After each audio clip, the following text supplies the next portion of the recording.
Hey everybody, welcome to Fit Positivity. I am super excited about today's episode because we are here with Gregory Sims, who is my personal goal coach. He's a professional goal-setting coach in Los Angeles. He's also a professional actor and acting coach, and he's the founder of Practical Goal-Setting Technique. So we're going to hear a little bit about his story today, and like many of us, Greg has his own Fit Positivity story. About 11 years ago, he found himself in what he describes as living life in actually a slog of fear and stagnation. He wasn't heading towards his dreams. He was spiraling in a direction far away and just didn't feel like he was heading towards that life of passion and purpose. And that's actually where I want to start hearing from Greg today, in kind of your worst of days. I would love for you to kind of explain your path as far as where you were when you're in that rut of life and how your path to healing kind of also led to your practical goal-setting technique. Absolutely, absolutely.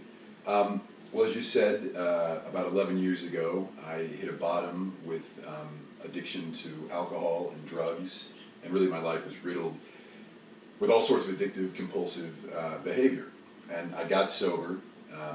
I met other addicts who had recovered, and with their help, I was able to do so myself. And one of the cornerstones of recovery from drugs and alcohol, for me, was coming to see that I'd spent most of my life trying to get power over that which I can't get power over. Okay? And this is a stoical, philosophical idea, but it's really at the root of practical goal-setting technique, PGST.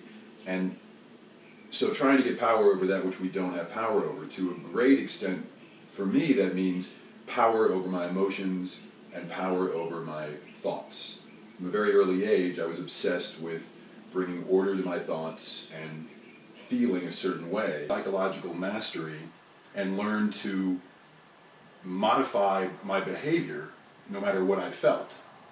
And when my behavior changed, of course, thought and feeling often changes as well, but sometimes it doesn't. We often, the right thing to do is often not what we feel like doing. A lot of times. A lot of times. So out of that came Practical Goal-Setting Technique, PGST, and I began to apply this philosophy to my career and realized that I was kidding myself. I thought that I was taking a lot of action to move my career and other areas of my life forward, but I was really spending a lot of energy trying to change my emotional, psychological states, because I thought if I felt better, that would lead to more action.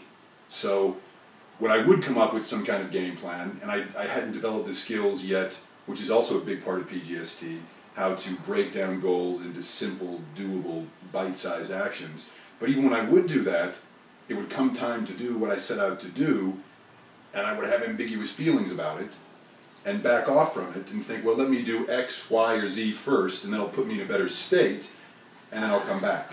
And of course, that just doesn't happen. And, and as a professional actor also, I know for a fact that we can't control our feelings, because if as an actor, which I think many people erroneously believe, one can somehow control their feelings, well, if that were true, then actors would be the most emotionally stable people on the planet, because they would use their powers to feel good every day. But many actors are not emotionally stable. So in the art of acting, just like for me the art of goal setting, what we can control is our behavior in the moment, what we choose to do. And for me, that was the beginning of making changes in my career and developing this technique, which at first was just for myself to get my career and life back on track, but it eventually became Practical Goal-Setting Technique, and I coached others in it. So what you're saying is, a lot of times, I think that's a lot of our stories too, is we want to not be scared so we can do it. Yes. But what you're saying, you've learned how to take action even though there's that fear that's maybe still there, or those thoughts that aren't quite perfect, confident, I know I can do this, you're gonna try anyways. Yes, yeah, absolutely, and to welcome the fact that a course of doubt may be going on, and I don't feel like doing this, I don't feel capable of doing this, part of my mind is screaming, you can't do this, but to come see that as that's a natural process of resistance, that I can't wait for that to end. And in PGST, or Practical Goal Setting Technique, when someone feels that, I think a lot of times when we're trying to reach a goal and we hit one obstacle, we like want to just back completely off and forget. That's why maybe, you know, a New Year's resolution, if we're doing really good, and then we go on vacation and we get totally off track, and it's like we never really pick it back up again. Right. How do you, with your technique, manage obstacles or setbacks? Well, again, I think a huge part of that is just what I was saying about it's similar to what I was saying about the fear and the emotional resistance, that obstacles are a necessary and needed part of creative growth and taking action and moving toward your goals. I believe what I've seen in my own journey, and now over the years working with people from all walks of life and helping them move towards their, what I call super objectives, but are just large goals, or the callings of your heart, what you feel really called to do. As I've worked with people over the years, what I've seen is that in order to grow spiritually, for the real part of us as humans, the truly human part of us, for that to grow, we need to face obstacle. Obstacle is the sunlight that helps our spirit grow. So when people set super objectives or articulate what they're called to do and then begin to move towards it, as you just said, 100% of the time, obstacles are going to pop up. And many of us have these false ideas or old beliefs that if an obstacle pops up, oh, I'm a failure, I wasn't meant to do this, it must not be the right time, instead of realizing, no, that's really the whole point of having the goal, is to conjure up the obstacles so we can face them and build our character. And that's one of the tenets of my technique as well, as I've been talking about with this fear, acknowledging, articulating it, and embracing it. And I often call this old beliefs, and I believe all of us have these old beliefs, many of which we've had since childhood. And they're just ways of perceiving things that we think are true, but aren't. And we don't really see how deep they run. So part of my technique is to get from the surface fear all the way to the false idea that's really blocking us. So an example might be, if someone's trying to start a new business and the action they want to do that day is just make a simple phone call to talk to a potential client in their new business, and it's time to make the call, and suddenly they think, well, no, I need to clean my room first, it's not the right, and they wonder, like, God, why is making a simple phone call bringing up so much resistance? Well, if we play it out and get to the fear behind the fear, and it's a written technique I use with people to do this, but real quick, an example is, if one writes out, I have fear of making this phone call because I have fear it won't go well, and if it doesn't go well, I have fear my business won't be a success, and if my business isn't a success, I am not lovable and a failure as a person, which is not true. Right. We can, if we're not involved, we can look at that and go, oh, that's not true for anybody. You know, someone's self-worth and someone's value as a human being is not based on the success of a business or on being in top physical condition or whatever it might be. And I think that's something definitely that helped when I was working with you. There would be exactly that action. I still have actions today where, like, I know I need to do something. Maybe it's to move forward, I need to make a phone call, I need to research something online, and I will come up with a million things to do before I actually, like, take action, and then I wonder why I'm not getting anywhere. Right. Because I haven't taken those uncomfortable actions. Yes. And there's a quote that's similar. It's like, you can see the success of a person by the number of uncomfortable conversations they've had. Absolutely. Absolutely. But one thing with what you're saying is kind of just, yes, realizing that fear is there and taking that action anyways. No matter the outcome of that action, you're still a lovable human being. For me, that helped just lift a lot of pressure, and I would be like, oh, okay, I can take this action. Like, people still love me, whether I, lose the weight or not, but this is what I feel like I want to do right now, so I'm moving towards it. Yes.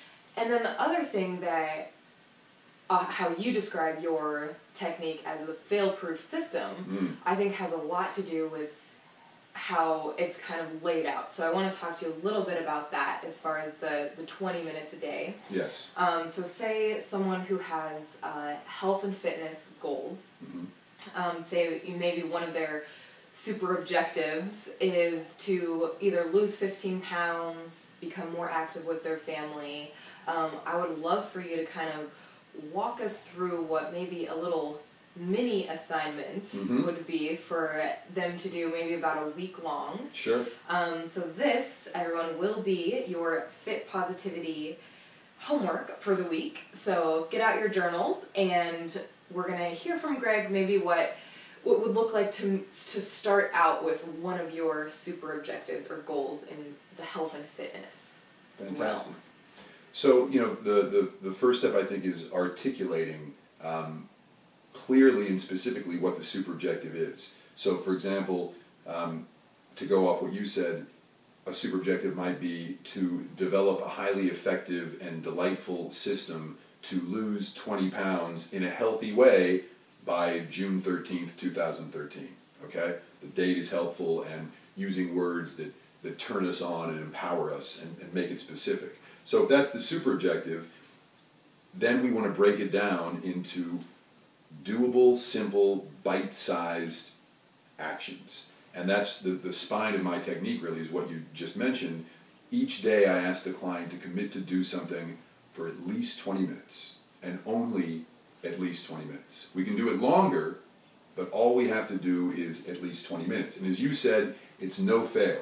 All you have to do is show up for at least 20 minutes. So for example, where I often have clients start with, once they've articulated their super objective, is to do a couple days of brainstorming. So that's what I would encourage you to do, is for day 1 and 2 of the week, for at least 20 minutes, brainstorm on paper all the actions you can take to develop a highly effective and delightful system to lose 15 pounds in a healthy way by June 13th, 2013. And brainstorming is a really powerful tool that many of us think we're using, but we're not, because we're just walking around thinking. I'm brainstorming all the time. I'm thinking of ideas, and I'm trying. But getting it all on paper is so important. I look at it as just downloading, taking all the information you have and getting it on paper. No matter how crazy the idea might seem, it's opening the floodgates and just letting any idea you have on paper so you can get it all out and then choose some simple things. So after 2 days of brainstorming, I would then on the third day say, for at least 20 minutes, make a list of 5 simple actions from the brainstorming that you're going to do. And we want to take 1 day off during that week too. So pick one day where, not for at least 20 minutes, but for at least 45 minutes, do something purely fun and recreational, because that's really important, to take time off and to recreate and to recharge. But after on 1 day making the list of those 5 simple actions, then the next few days in the week, just take one of those actions for at least 20 minutes. And as you said earlier, it's no fail, and we're coming at this with the understanding that these actions are probably going to bring up our old beliefs and bring up resistance. So if one day my action is for at least 20 minutes, have a meeting with the trainer at the gym, that's all I have to do, is show up for at least 20 minutes. In the middle of the conversation, at minute 21, I can just get up and not say a word and leave the trainer, and I've said what I was going to do. But we approach these 20 minutes with a very gentle and loving and aware attitude, knowing that that resistance is going to be there.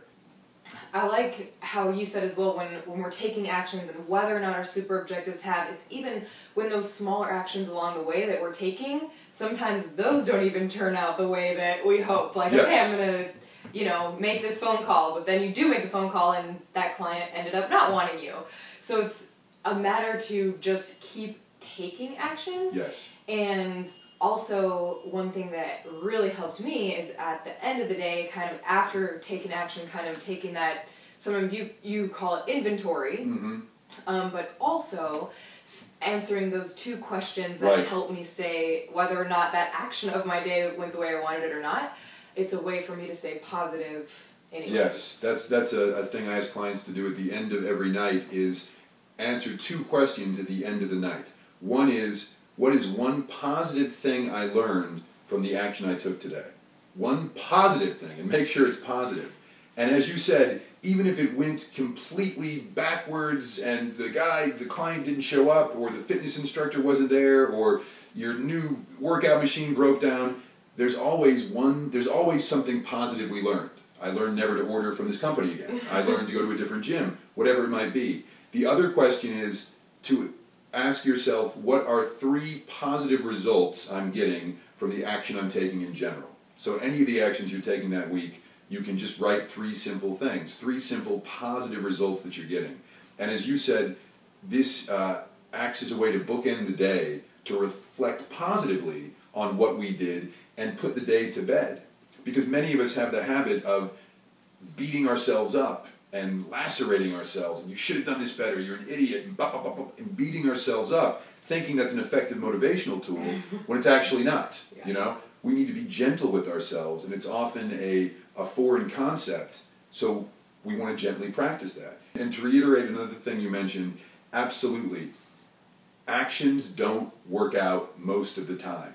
They're mostly going to be dead ends, having to backtrack, having to try something else. That is part of the process. That is, I often compare it to a farmer who most of the time, a farmer is just working with crap.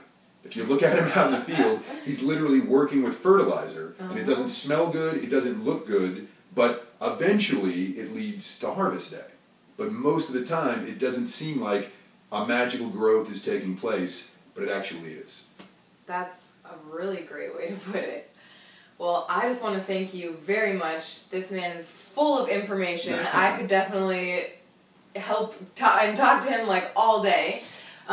So I just want to see if you have anything else to add. I think people are going to get a great benefit out of that little mini assignment that we talked about.